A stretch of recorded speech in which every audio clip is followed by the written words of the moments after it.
course, we're performing a mitzvah, so we should discuss just a few words of Torah while we're here. And I realize that it's a weeknight, people are busy. I will keep my comments to well under 90 minutes.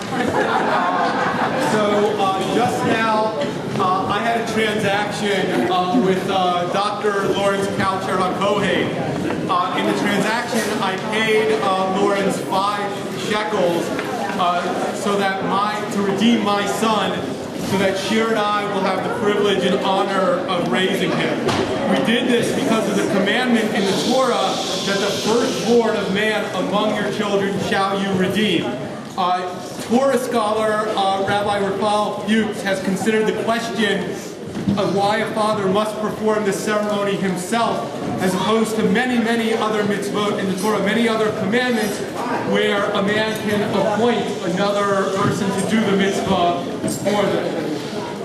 Apropos to this season, he explains that the Hasam Sofer, Rabbi Moses Shriver, sees the commandment of Pidyon as a commemoration of saving the Israelite first males, while the Egyptian first males were smitten by the 10th and final plague. Just as it says in the Haggadah, Hashem says, Ani velo malach, Ani velo shaliach. I am no angel, I am no messenger. Just as Hashem redeemed the Jews from Egypt himself, the Father must redeem his Son, not with an emissary, not with a messenger, but he himself must do it. The Minhas Hinaf gives a different explanation, and it's an explanation that I find particularly pleasing. He says that the father absolutely does have to do the mitzvah himself. Again, that's regardless of whether, let's say, the Pidyon falls out on the day of the NCAA Men's Championship basketball game, then I still have to be here. I can't be watching the game, which doesn't start till after the ceremony at 9. His explanation is that the mitzvah of Pidyon Haben is fundamentally one of appreciation, of thanks, of modi. It serves to remind us in this moment of great joy for Shira and I, as we went from being a couple to being a family, that we have to be thankful that all of our blessings come from Hashem. It is impossible to give someone else the responsibility for me to feel appreciation. Gratitude is emotion I can't just assign to someone else. I have to feel it myself, and I have a great deal of gratitude. Tonight, and the reason that I like the Minhas Hinaf's explanation is that I'm reminded of not only the gratitude to Hashem that I have for our beautiful baby boy, Eliyahu Gedaliah, Elijah Gabriel, but also for the many blessings which I have in my life outside of Eliyahu Gedaliah. You know, first of all, I want to thank my in-laws, Felice and Baruch, from the time that we've been married. In fact, from prior to when we were married, in terms of planning the wedding, making the wedding, and helping Shira and I out with everything we could possibly need. Felice and Baruch, my in-laws, have always been there. You know, there are many jokes about in-laws, and I'm very fortunate that none of them make sense to me. It's a great situation and position to be in.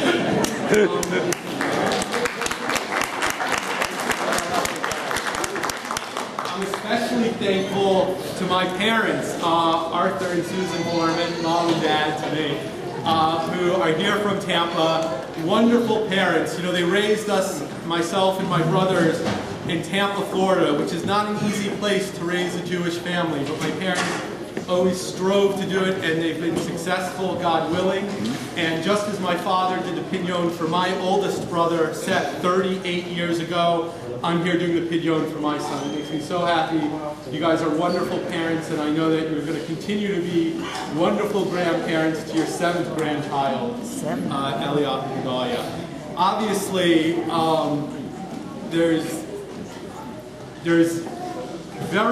it's difficult to find the words to thank my wife, Shira. I mean, literally, we would not be here today without Shira's difficult labor. And I really appreciate it. You know, when Shira and I met on our first day, I was really struck by her beauty and by her intelligence and by her wit. On successive dates, I was also struck by her kindness. Shira, in terms of taking care of me, which is a big job, you can ask my mom, you can ask Shira, but in terms of taking care of me, and I'm shocked that anyone could do that job voluntarily. My mom was stuck with it, but Shira chose it. But the job that she does taking care of our son, Eliyahu, Gedaliah, is wonderful, it's beautiful. She anticipates his needs. So often I'll be holding him and he's crying, and I'm trying to let Shira rest, and then she's like, let me have our baby. She holds him 30 seconds later beside him. They just have a wonderful connection. You're a wonderful mother. Our first date was at the Museum of Natural History, and now our apartment overlooks that museum. And I can tell you that almost every day I look at that museum and I think about how that great day has led me to so many great days in my life, and especially to the greatest day in our lives, which was the birth of our son. So, Shira, thank you so much. And Mazel Tov, thank you all for being here.